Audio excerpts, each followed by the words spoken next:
तो हेलो दोस्तों, मेरा नाम है रवि और मुझे ऐसी ही हॉरर मिस्टीरियस कहानियाँ सुनना और सुनाना पसंद है। और आज भी मैं आपके लिए ऐसी ही कहानी लेके आया हूँ। अगर आपको ये वीडियो पसंद आए तो आप स्क्रीन पर दिए गए क्यूआर कोड के थ्रू कंट्रीब्यूट कर सकते हैं।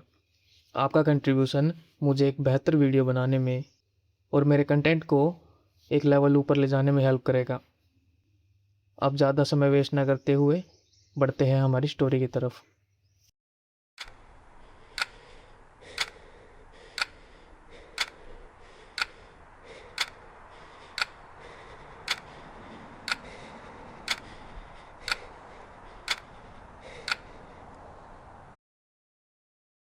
क्या आपको कभी ऐसा लगा है कि आप अपने घर में अकेले नहीं हैं? जैसे आप बैठे हैं और अचानक से आपको अपने पीछे किसी के खड़े होने का एहसास होता है, और जब आप पलट के देखते हैं तो वहाँ कोई नहीं होता। लेकिन ज़रा सोचिए, अगर आपका वो वहम वहम ना हो तो कोई सच में आपके घर के किसी ऐसे अंधेरे कोने में छुपा हो जिसके बारे में आपको अंदाज़ा भी ना हो, और वो सिर्फ आपको देख नहीं रहा है, वो धीरे धीरे बहुत चालाकी से आपकी ज़िंदगी जीना शुरू कर देता है। आज ये कहानी भूतों की नहीं है। ये कहानी उस खौफ की है जो शायद इस वक्त आपके बेड के नीचे, स्टोर रूम में या रूम की फॉल सीलिंग के ऊपर बैठकर इस स्टोरी को आपके साथ सुन रहा है। ये है द पैरासाइट। कहानी है आरव की। आरव 26 साल का एक UI UX डिज़ाइनर था जो वर्क फ्रॉम होम करता था। वो दिल्ली के एक पॉश इलाके में एक बड़े पुराने लेकिन आलीशान 1 बेडरूम अपार्टमेंट में रहता था। आरव इंट्रोवर्ट था। उसका ना तो कोई दोस्त था और ना ही कोई सोशल सर्कल। वो हफ्तों तक घर के बाहर भी नहीं जाता था, और खाना भी ऑनलाइन ऐप से ही ऑर्डर करता था। उसके हिसाब से उसकी ज़िंदगी में सब कुछ ठीक चल रहा था, तब तक जब तक उसके घर में माइक्रोशिफ्ट शुरू नहीं हुआ। एक सुबह आरव उठा और किचन में गया। उसने देखा कि दूध का पैकेट स्लैब पर खुला रखा था, जबकि उसे अच्छे से याद था कि उसने रात को दूध को फ्रिज में रखा था, वो भी सील पैक। फिर उसने सोचा कि काम के स्ट्रेस में मैं दूध को स्लैब पे रख के भूल गया हूँगा, जो कि नॉर्मल है। लेकिन 2 दिन बाद जो हुआ उसने आरव के होश उड़ा दिए। असल में आरव को सुबह उठते ही ब्रश करने की आदत थी। वो सुबह उठता, फ्रेश होता और सबसे पहले ब्रश करता। तो और दिनों की तरह आज भी वो उठा और वॉशरूम में गया, और जैसे ही उसने टूथब्रश उठाया वो सन्न रह गया। टूथब्रश के ब्रिसल्स गीले थे, और जैसे ही वो उसे सूंघ के देखता है तो उसे टूथपेस्ट की खुशबू आती है। लेकिन मैं तो अभी सो के उठा हूँ, तो ये ब्रश किसने यूज़ किया? आरव खुद से पूछता है, कहीं मैं स्लीप वॉकिंग तो नहीं कर रहा? उसने तुरंत अपने लैपटॉप उठाया और स्लीप वॉकिंग सिम्टम सर्च करने लगा। उसे लग रहा था कि अकेलेपन और डिप्रेशन की वजह से उसका दिमाग उसके साथ खेल रहा है, पर उसे क्या पता था कि खेल कोई और खेल रहा था।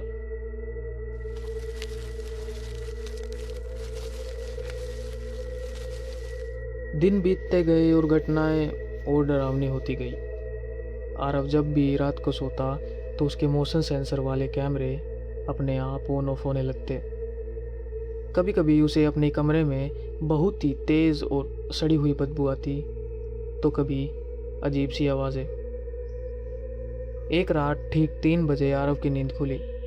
गला सूख रहा था तो वो पानी पीने के लिए बेड से उतरा, और जैसे ही उसने बेड से पैर नीचे फर्श पर रखा, उसका पैर किसी बेहद ठंडी और चिपचिपी चीज़ पर पड़ा।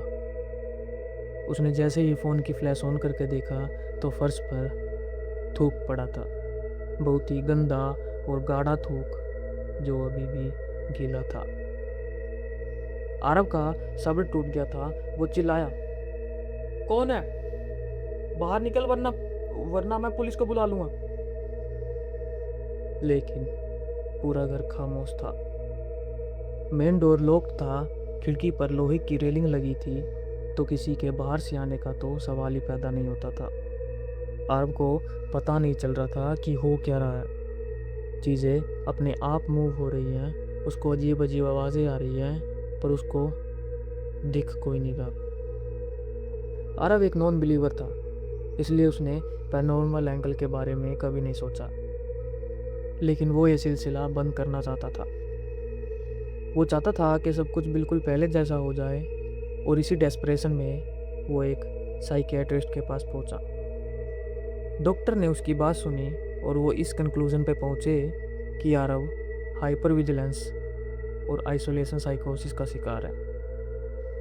जब कोई इंसान बहुत लंबे समय तक पूरी दुनिया से कट जाता है, तो उसका दिमाग खुद को बिजी रखने के लिए झूठे खतरे, आवाज़ें और हेलुसिनेशन क्रिएट करता है। डॉक्टर ने उसे एंटी एंजाइटी दवाइयाँ दी और घर भेज दिया। अब दवाइयाँ लेने के बाद आरव को भी ऐसी नींद आने लगी जैसे पहले कभी नहीं आती थी। अब ना तो उसको कोई आवाज़ सुनाई देती और ना तो रात को डर लगता। अब उसकी नींद सीधा सुबह खुलती थी। अच्छा, डॉक्टर के पास से आने के बाद आरव ने अपार्टमेंट में हिडन कैमरास लगवाए थे, ताकि वो अपनी मूवमेंट रिकॉर्ड कर सके कि कहीं सच में वो स्लीप वॉकिंग तो नहीं करता। तो ऐसे ही एक रैंडम दिन आरव ने उन रिकॉर्डिंग्स को चेक करने का सोचा कि देखता हूँ मेरे सोने के बाद हो क्या रहा है। तो वो रिकॉर्डिंग देखता है, और जैसे ही वो रिकॉर्डिंग देखता है, उसके पैरों तले ज़मीन खिसक जाती है। वीडियो का एक एंगल आरव के बेडरूम की छत से ठीक नीचे का था। वीडियो रात के अंधेरे की थी, जिसमें नाइट विज़न ऑन था। आरव बेड पर दवाइयों के नशे में बेसुध सोया हुआ था। तभी वीडियो में दिखता है कि आरव के ठीक ऊपर जो सेंट्रल एसी का वेंट था, उसके प्लास्टिक कवर धीरे से सरकता है, और उस छोटे से अंधेरे वेंट के अंदर से एक इंसान का सर बाहर निकलता है। एक दुबला पतला गंदा आदमी, जिसके बाल बड़े हुए थे और आंखें किसी भूखे जानवर की तरह बड़ी बड़ी थी। वो आदमी बिल्कुल एक मकड़ी की तरह बिना कोई आवाज़ किए छत से रेंगते हुए नीचे उतरता है।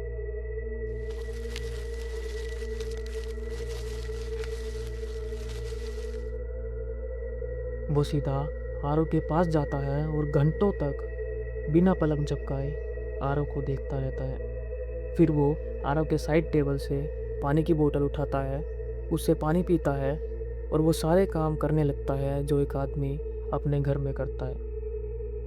ये देखकर आरव की चीख उसके गले में ही फंस गई थी। अब उसको समझ में आ रहा था कि घर में जो भी चीज़ें गायब हो रही थी, बाद में किसी और जगह मिल रही थी, और उसको जो अजीब अजीब आवाज़ें आ रही थी, वो उसका कोई भरम नहीं था, बल्कि कोई और इंसान पता नहीं कितने महीनों से आरव की फॉल सीलिंग के अंदर पाइपों के बीच रह रहा था। जब आरव काम करता या सोता तो वो नीचे आता, उसका खाना खाता, उसकी चीज़ें यूज़ करता, और फिर वापस ऊपर चला जाता। ये सब देखकर आरव के दिल में जो फीलिंग थी, वो डर से भी कहीं ज़्यादा खौफनाक थी। वो ये बात डाइजेस्ट ही नहीं कर पा रहा था कि ऊपर कोई है। पर हड़बड़ाने की बजाय आरव ने हिम्मत से काम लिया। उसने प्लान बनाया कि आज वो सोएगा तो ज़रूर, पर सोएगा नहीं। असल में कोई भी डिसीज़न लेने से पहले वो खुद कंफर्म करना चाहता था कि जो भी उसने वीडियो में देखा है वो सब सच है या नहीं। विच इज़ अ डम डिसीजन इन माई ओपिनियन। भाग क्यों नहीं गया वो? खैर, ऐसे ही होता है। रात होती है, वो दवाइयाँ लेने की एक्टिंग करता है और लेट जाता है, और करीब 1-2 बजे उसे आवाज़ आती है जैसे कोई वेंट से धीरे धीरे नीचे उतर रहा है। आरव वही जम जाता है। वो आदमी धीरे से नीचे उतरता है और आरव की तरफ बढ़ता है। उसकी भारी और गर्म सांस आरव को अपने मुंह पर पड़ती हुई साफ महसूस हो रही थी, और आरव बस कोशिश कर रहा था कि वो किसी प्रकार की भी मूवमेंट ना करे। लगभग 1 घंटा वो आदमी आरव को देखता है और फिर कमरे के बाहर चला जाता है। जैसे ही वो बाहर जाता है तो आरव की जान में जान आती है। वो तुरंत ही फ़ोन उठाता है और पुलिस को कॉल करने ही वाला होता है, तभी उसे पीछे से एक आवाज़ आती है, आरव, पुलिस को क्यों बुला रहे हो? हम तो दोस्त हैं ना? आरव झटके से देखता है तो कमरे के गेट पर वही आदमी खड़ा था और उसके हाथ में किचन नाइफ था। उसकी आंखों में कोई डर नहीं था, बल्कि ऐसा एक्सप्रेशन था जैसे आरव उसे धोखा दे रहा हो। आरव ने चिल्लाते हुए उसकी तरफ फ़ोन फेंक कर मारा और गेट को बंद करने के लिए भागा। और जैसे ही उसने गेट बंद किया, उस आदमी ने गेट पर जोर से लात मारी, जिससे आरव नीचे ज़मीन पर गिर गया। वो आदमी चाकू को दीवार पर रगड़ाते हुए धीरे धीरे आरव की तरफ बढ़ने लगा। तुम वो दवाइयाँ खाकर बहुत अच्छी नींद सोते हो। मुझे तुम्हारी वो नींद बहुत पसंद है। तुम चले जाओगे तो मैं इस घर में अकेला रह जाऊंगा ना, और मुझे अकेला रहना बिल्कुल पसंद नहीं है। आरव को अपनी मौत अपने सामने दिखाई दे रही थी, लेकिन जीने की एक आखिरी उम्मीद में उसने अपना तकिया उठाया और उस पर कूद पड़ा। दोनों के बीच एक भयानक हाथापाई हुई। वो आदमी भले ही कंकाल जैसा पतला था, लेकिन उसमें सुपर ह्यूमन ताकत थी। उसने आरव को नीचे गिराया और उसके ऊपर बैठ गया। बाय बाय आरव, और चाकू सीधा आरव के पेट में घोंप दिया।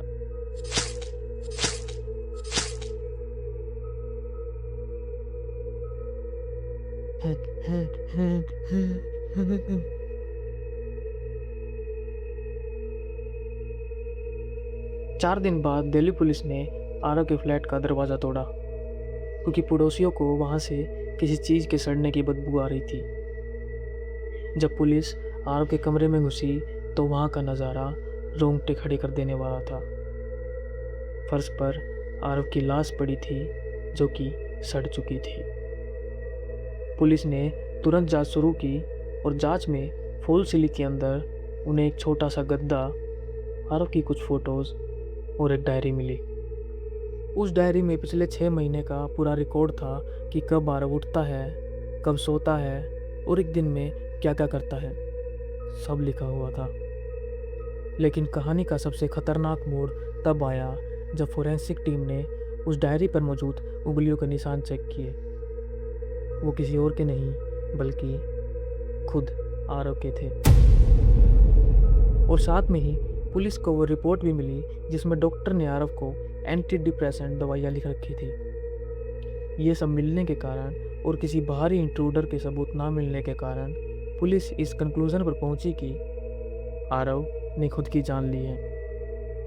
पुलिस के अकॉर्डिंग आरव को डिसोसिएटिव आइडेंटिटी डिसऑर्डर था, जिसको हम स्प्लिट पर्सनैलिटी भी कहते हैं। उसका अकेलेपन इस हद तक बढ़ चुका था कि उसके दिमाग ने खुद को जिंदा रखने के लिए एक दूसरी हिंसक पर्सनैलिटी को जन्म दे दिया था। वो पैरासाइट जो रात को जागता था, सीलिंग में रहता था, खुद ही हिडन कैमरा लगाता था और खुद की ही ज़िंदगी धीरे धीरे ख़त्म कर रहा था, वो आरव ही था। और हाँ, आरव ने जो हिडन कैमरास लगाए थे वो डैमेज थे, जैसे किसी ने डेलिबरेटली उन्हें तोड़ने की कोशिश की हो। और जो रिकॉर्डिंग्स के एक्सेस था वो आरव के फ़ोन में था, जो उसने फेंक कर तोड़ दिया था। तो उस कमरे में आरव के अलावा भी कोई और था, ये वेरीफाई करने का पुलिस के पास कोई और रास्ता नहीं था, तब तक जब तक उन्हें सोसाइटी के कैमरे की फुटेज नहीं मिली। फुटेज में उन्होंने देखा कि आरव की मौत के कुछ घंटों बाद ही एक बेहद दुबला पतला और अधनंगा आदमी आरव के अपार्टमेंट की साइड से निकलकर सोसाइटी के बाहर भाग रहा था। उसके बाद वो कहाँ गया, किसी को पता नहीं चला, और पुलिस आज तक पता नहीं कर पाई कि आरव का मर्डर हुआ था या उसने खुद की जान ली थी। तो आपको क्या लगता है, वो वाकई में आरव की दूसरी पर्सनैलिटी थी, या कोई सच में वहाँ था जो आरव के ख़त्म होने के बाद किसी नए घर, किसी नए अकेले इंसान की तलाश में निकल चुका है, क्योंकि उसे अकेले रहना पसंद नहीं।